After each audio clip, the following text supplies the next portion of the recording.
In the heart of Nairobi, where dreams are woven into the very fabric of the city's hustle, lived four friends. Leo, the natural leader with a smile that could disarm a traffic warden.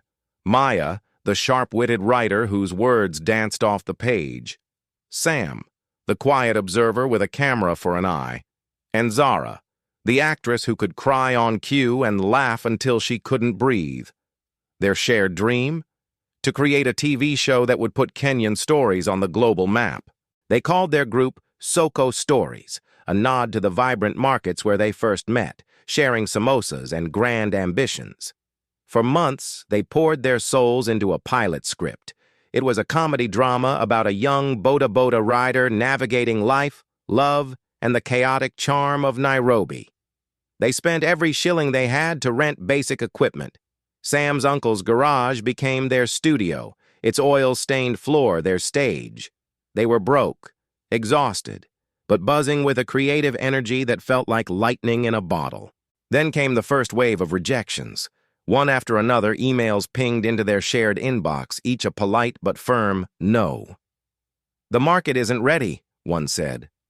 "Lacks commercial appeal," said another. The rejections chipped away at their morale. The garage started to feel less like a studio and more like a cage. Doubt began to creep in. Leo's smile didn't reach his eyes anymore. Maya stared at blank pages, her words gone silent. The once bright energy of Soko Stories began to dim, and a heavy sadness settled over them. They started to wonder if their dream was just that, a dream, impossible to grasp in the waking world. One rainy afternoon, huddled in their usual corner cafe, nursing lukewarm teas they couldn't really afford, a man in a sharp suit approached their table. He introduced himself as Mr. Kazi, a producer who'd heard whispers of their talent. He spoke with a smooth, convincing charm. "I've seen your work," he said, his eyes gleaming, raw but brilliant. Hope flickered among them, but then came the catch. He wanted to buy their script, their characters, their entire concept. "We'll take it from here," he explained. "Big budget, famous actors, but your names won't be on it. You'll get a nice payout, though, enough to make all your financial problems disappear." It was a devil's bargain. The temptation was immense, a lifeline thrown to them as they were drowning. They argued for days. Sam saw it as selling their soul. "This isn't just a script, it's us," he pleaded. Zara, however, was tired of being broke. "Think of what we could do with that money. We could start over, properly this time." Leo was torn, the weight of leadership heavy on his shoulders. He saw the logic in Zara's point, the passion in Sam's. The easy way out was dangling right in front of them, shiny and seductive. It promised to end their struggle, but at the cost of their dream's very identity. The group was fractured, the easy money threatening to break the bonds they had forged in hope and creativity. The tension was so thick you could cut it with a panga.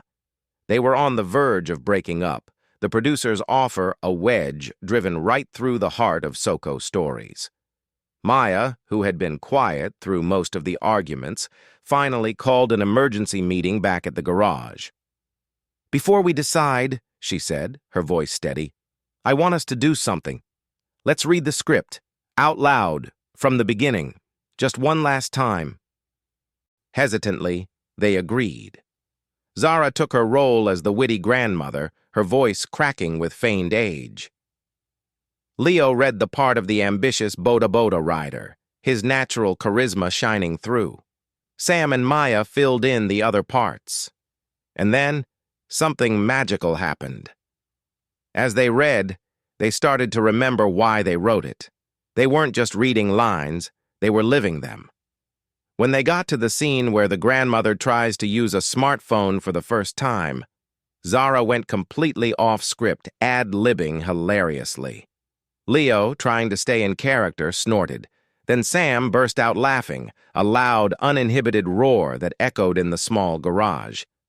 Soon, they were all laughing. It wasn't a small chuckle. It was a deep, gut-wrenching, tears streaming down their faces kind of laughter.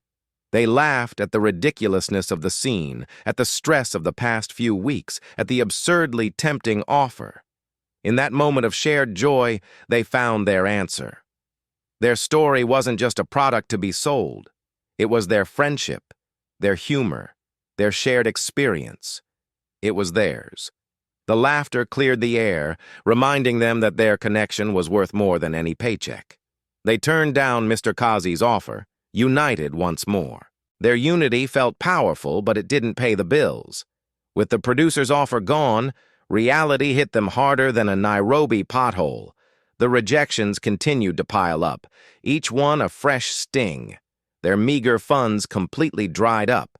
Sam's uncle needed his garage back, and they were forced to pack up their makeshift studio. The dream felt more distant than ever.